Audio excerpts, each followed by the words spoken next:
Only like regular food. What up, what up, what up, what up, what up? Hey, what's going on? We are here at the Codemasters event. Codemasters event. I don't like the term Codies. I think it sells them short. They're the Codemasters. That's why I like saying it, because you hate it. The masters of codes. They have all the codes. The Party Warriors code. That's for theirs. Continuing that Mortal Kombat ABBA. Blood code was I don't know totally what that is. theirs. It's ABBA. Excellent. Well, this interview, ready to be disrupted. Well, they're showing off a ton of games here, Jeff. That's right. Including Fuel. Fuel. Brad's got an interview for that. Dude, he totally does. Let's throw it over to Brad. Brad! Yes. Hey kiddies, we're here at the Codemasters event, and I have got Ed, who is a brand manager on Fuel. So Ed, I've got to confess some ignorance here. I came into this event thinking Fuel was just a racing game. In fact, it is more than just a racing game. Tell us how. Absolutely. Fuel is the only racing game to have a 5,000 mile square arena for you to play in. It's fully open world, and we have 70 different vehicle types, so it's a massively multiplayer, if you like, racing game. This game ain't exactly like a walk in the park or like a tropical vacation. Like there's a pretty dark storyline behind it. It's kind of a Mad Max sort of thing. Like, what specifically has happened in this world? Well, the story of Fuel is in an alternate present set in the United States, and essentially climate change has caused a massive change in the weather of the US. And you've seen tornadoes and tsunamis and all sorts of weather systems destroy and decimate parts of the middle of the United States. And most people, most sensible people, have gone indoors and got into the major cities and stayed away from the outback. Now these crazy racers, and this is who you play, are going out there and just taking advantage of all the people that have gone away. There's no people, there's no police, no laws, and they're doing these crazy stunts, crazy races. What kind of online features do you guys have? The online is a full 16-player online experience across all three formats. And you'll also be able to create your own races through the race editor and share those online with your friends. Excellent. And when are we going to see this game?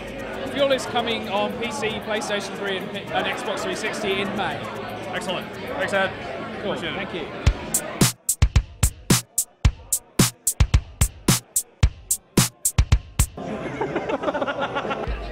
Hey, what's up? It's Ryan, and I'm joined here by Codemasters Michael Rowan. Michael, how you doing, sir? I'm very well, thank you. Now we're here looking at Junkie Evolution. For the folks at home who don't know anything about Junkie, give us a little setup. What's Junkie all about?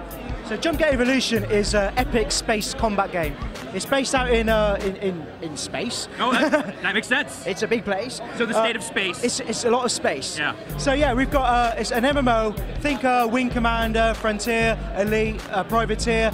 I think persistent online universe. So we're looking at kind of an MMO, you know, that persistent online experience, but it's very actiony. Can you tell us just a little bit, just kind of the core gameplay style of Junkie? So Junkie itself is a Twitch-based game. Think like an FPS game. Right. Now what you do is you go out in space. You are the pilot. What you do with your mouse and the keyboard is what's shown on the screen. So you go out and you take part in massive battles in space. It's not like a typical MMO where you have turn-based combat. I did notice that there was kind of like the leading reticle when you're in combat, you know, chasing after other vehicles. Yeah. Very twitchy, but also still that kind of that upgrade system. Tell us just a little bit about like your ships. Like, can you buy new ships? Are you just kind of building on the same one throughout? Like, what's that system like? So we've got a system in game where you actually gain ranks. It's very much like leveling in the game. And as you level up, you can actually open up new ships. But ships are also determined by licenses. So we have a multi-tier achievement system where you can build up on licenses, and the licenses then open up different types of ships you can buy in the stores. And as you progress through, you can go through a combat scenario, or you can go down the commercial pilot license route. So it doesn't necessarily have to be a combat game if you don't want it to be. No, you can be a space trucker. You can take a hauler out into space and you can fly from one set to the other, delivering guns or beverages of an alcoholic nature. Is there like space trucker jargon? Like, am I going to put the hammer down? Are we going to go on a convoy? You can go out and talk on your CB through voice over IP, go breaker, breaker, 1, 2, 4. Really? You can if you want to. We have a fully integrated voice system in the game. I'm on board, sir. Well, it's looking really good, Michael. it looks like you're still kind of in an alpha state. When are you guys going to be going beta? When are we going to be able to get our hands on this? So you can actually sign up for beta on JumpgateEvolution.com. Okay. We'll be emailing a lot of people. We're actually in a very close friends and family beta at the moment. We're doing extensive testing with people we know, trusted members of the community, and they're going to be coming through into the game and testing different elements such as the PvP, which is very important and something we need to balance. Certainly. And there's also all the PvE and the start experience with a lot of our players. And we do a lot of focus testing so we can get that first 15-30 minutes right for players. That's important, sir. I mean, I know you played it earlier today. I got a little taste of it. I definitely liked what I saw, but 15 minutes, it's a hard, it's hard to definitely judge an MMO based on that, so I'm definitely looking forward to seeing more of it. Michael, thanks so much for your time. And you can find out more about Junkie Evolution on GiantBomb.com.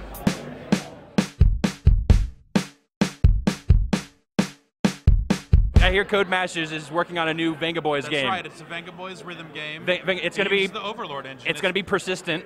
Persistent in space. Overlord, because the Venga Boys are evil. That's true. Very. That's what Venga stands for in Espanol, is evil. And we are here, saving the best for last. Now I'm joined by Dan Robinson, the brand manager of Overlord 2. How are you doing, sir? Yeah, good. Tired, voice is going, but apart from that, fine. Fantastic. That's good to hear. So you're here showing off the game. How's the reception been so far? You've been showing it to a lot of people tonight. It's gone down really well. Good. It's gone down really well. There's clearly a lot of fans from the first game, but also a lot of people that kind of always wanted to play the game, but for some reason never picked it up. So they're kind of getting in and getting into the humor of the minions as well. So sure. So how does this fit in storyline-wise, from the previous game? Like who do you play as, and how does it go? Yeah, the Overlord 2 takes off, pretty much straight after the Raising Hell content that we brought out. You end up playing the son of the original Overlord. So you start the game as a 7-year-old kid. We're terming the Overlad. He's kind of raised in a Jungle Book parody, if you like, and to become the new Overlord. And it's kind of the story of going through and taking your revenge on the evil empire, and also because you were betrayed as a kid by your town, it's taking your revenge on those guys as well. So I saw this earlier. You're clubbing baby seals in this game, man. Of course. That's evil. Why wouldn't you? That's all the way evil. So let's talk about the minions. Has the minion control changed a lot from the last game? What are the big changes? In terms of the control system, you still kind of use the minions on the right stick of your joypad. But what we've done, we're trying to make the minions more personable, bring out their characters a lot more. Right. A lot more named minions. They've got more powers. They can ride mounts. Yeah. They have a lot more dialogue in the game as well, so you kind of get to know them a lot more. And one of the cool things that we brought in is that you can now resurrect your favorite minion.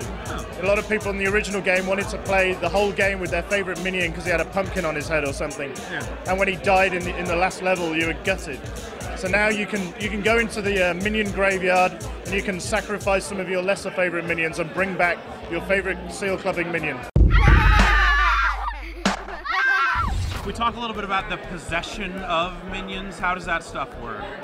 It's one of the new spells in the game, the possession spell, and it means that the Overlord can possess a lead minion, and they can go off on little side missions without the Overlord on their own. And again, it just brings the minions out a lot more, but it's an interesting twist on the gameplay. There's areas that the Overlord can't get to. If you're trying to infiltrate a Roman fort and you just waltz in as the Overlord, people are going to attack you. Whereas if you're the minions and you're maybe dressed up as a centurion or something, you're going to get in. Cool. Well, awesome, Dan. When can we expect Overlord 2 to get on shelves, and what platforms is it coming out for? Yeah, Overlord 2 is coming out on Xbox 360, PS3 and PC, and it'll be out June 2009. Awesome. Thank you, sir. No worries.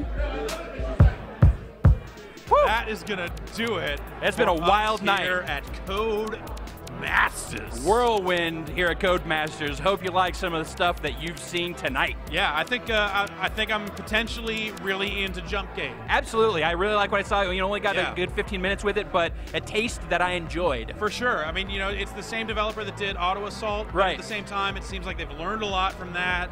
And also space MMO, that hits me right here. It's actiony, it's accessible, like even just jumping right in, the fact that I was able to get something out of 15 minutes with it, I think that says a lot. Word. And a fair amount of other stuff here. Overlord, eviler than evil. That's way evil, dog. Clubbing baby seals that's just bad That's news. offensive. That is, don't play it with girls is the lesson I learned. Codemasters. Codemasters. This happened. We were here.